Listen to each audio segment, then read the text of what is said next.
Dan saudara, hingga sore hari ini tim gabungan masih melakukan proses evakuasi di pondok pesantren di Sidoarjo yang mengalami ambruk pada Senin lalu. Dan saat ini sudah bergabung bersama kami Emi Freezer, Kepala Subdirektorat Pengarahan dan Pengendalian Operasi Basarnas. Selamat sore Pak Freezer, terima kasih sudah bergabung bersama kami di Kompas Petang. Pak Freezer, hingga sore hari ini upaya evakuasinya sudah sejauh mana? Baik, terima kasih selamat sore Mbak. Kami sampaikan bahwa target operasi kita di hari ini adalah di 15 titik. Dari 15 titik yang tersebar di sektor A1, A2, dan A4.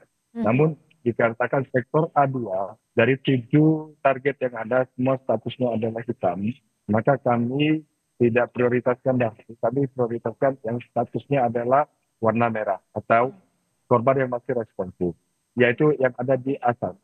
Di A1 ada 2 target yang harus kami evakuasi.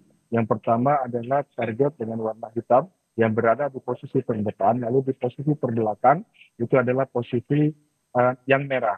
Nah, kemudian dengan upaya pendekatan pembuatan tunnel, karena memang posisi antara lantai atas dan lantai bawah itu jaraknya hanya 15 cm, membuat kami tidak bisa bekerja secara optimal. Kami harus bekerja dengan cara merangkak di bawah reruntuhan, dan ini akan sangat memberikan tingkat pressure yang tinggi terhadap tim yang melaksanakan proses evakuasi.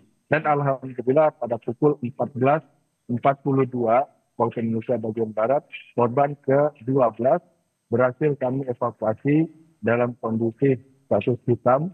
Namun untuk identitas belum teridentifikasi, sehingga kami merujuk ke rumah sakit di mana tim DPI di sana akan melakukan identifikasi lebih lanjut berdasarkan antemortem dan postmortem. Lalu kemudian selang 30 menit kemudian di pukul 15.22 korban yang ke-13 berhasil kami evakuasi, dan alhamdulillah posisinya kondisinya masih selamat, dan selama proses dari penemuan kami berikan suplemen baik itu minum dan makan serta juga vitamin dan infus serta oksigen, maka beliau masih bisa kita keluarkan dalam keadaan selamat dan dirujuk ke rumah sakit Sidoarjo untuk tindakan medis lebih lanjut. Pak Freezer, total korban yang masih tertimpa reruntuhan berapa? Dan hingga sore hari ini status hitam berapa dan status merahnya berapa Pak yang masih harus dievakuasi? Baik, terlepas dari 2 orang yang sudah berhasil kami evakuasi, yang status awalnya adalah 15 titik atau 15 lokasi, berkurang menjadi 13 lokasi. Di mana di titik A1 atau di sektor A1 sekarang sudah clear, tidak ada lagi korban yang berada di sektor A1. Kemudian di sektor A2 itu ada 7 korban yang statusnya hitam, karena mereka berada persis di bawah himpitan kolom penguat bangunan ataupun beton yang sebagian besar menghimpit oleh torso tubuh mereka, sehingga status mereka menjadi hitam. Lalu kemudian tersisa ada 6 orang yang ada di sektor A4.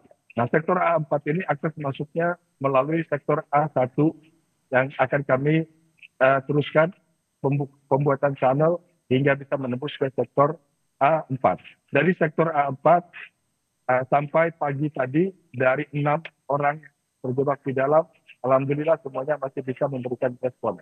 Bahkan 4 dari mereka sudah bisa kami distribusikan air minum, termasuk juga infus walaupun dengan cara oral, dan juga ada beberapa roti yang kami selipkan lewat celah tersempit yang ada di ujung sektor A1. Dan proses ini kami semakin optimis dengan metode yang kami gunakan, bisa memberikan kesempatan terbesar untuk dapat mengevakuasi korban melalui tunnel. Karena kami tidak berani untuk mengekspos ke dinding ataupun ke kolom, karena semalam kami berikan intervensi dengan menggunakan lifter jack yang memiliki kemampuan 30 ton, baru bergerak 1 cm saja ada pergerakan signifikan dari bangunan yang masih menggantung di bangunan depan. Hmm. Dan ini membuat gerakan yang membuat semua orang berhamburan di gerakan gedung utama. Oke. Karena memang posisinya masih mengancing di gedung utama. Sehingga penggunaan alat berat ini menjadi opsi kedua setelah fase rescue selesai. Artinya yang korban diidentifikasi masih hidup sudah berhasil kita keluarkan semua. Baru berikutnya kita menggunakan pendekatan dengan alat berat. Dan alat berat semua sudah standby di lokasi.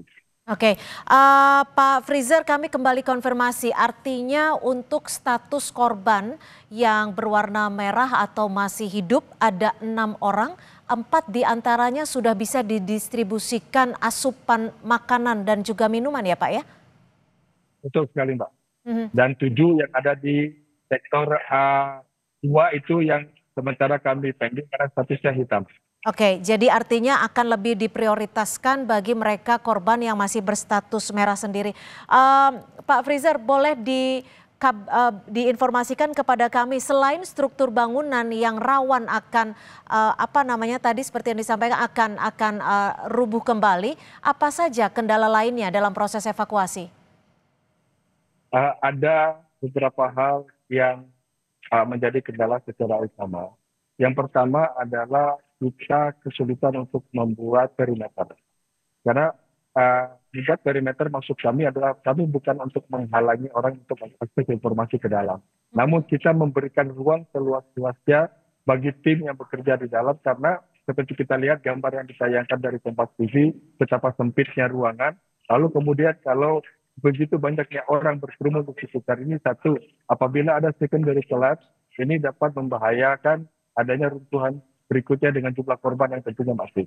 Lalu kemudian yang kedua, panas tubuh orang yang berkumpul ini akan menstimulasi temperatur yang ada di dalam lokasi. Belum lagi asupan oksigen yang ada di lokasi. Ini juga akan mempengaruhi kemampuan personil yang bekerja di dalam dan juga termasuk korban. Ini yang membuat kami bekerjasama dengan pihak keamanan, baik itu dari polisian maupun dari TNI, dan juga termasuk kami melibatkan para alumni dari Ponpes untuk bisa memberikan ruang kerja yang cukup bagi kami agar kami bisa konsentrasi dan juga fokus dalam melaksanakan fase-fase penyelamatan. Untuk peralatan tidak ada peralatan yang kurang. Namun kami menghindari penggunaan peralatan yang menghasilkan vibrasi ataupun peralatan yang bergerak.